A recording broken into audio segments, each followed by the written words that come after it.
As a feature through QuickBooks, Receipt Capture is a receipt scanner to help you track and organize your expenses.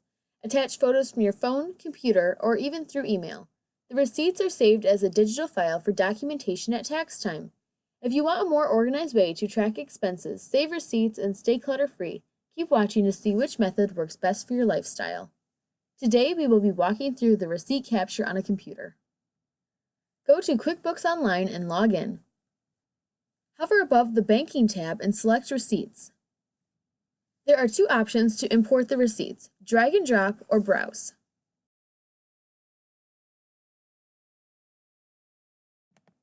It is important to make sure that each file only contains one receipt. After the file is uploaded, it will appear in the For Review section. To review the receipt, select Review. This will let you edit information that was pulled from the receipt or add information. Select Save and Next.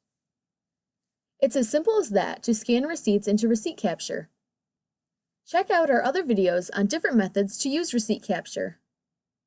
If you have any questions, contact us today at 989-684-5000 or email ariel@lepconsulting.net. Thank you for watching. If you enjoyed this video and want to see more, like our channel and subscribe below.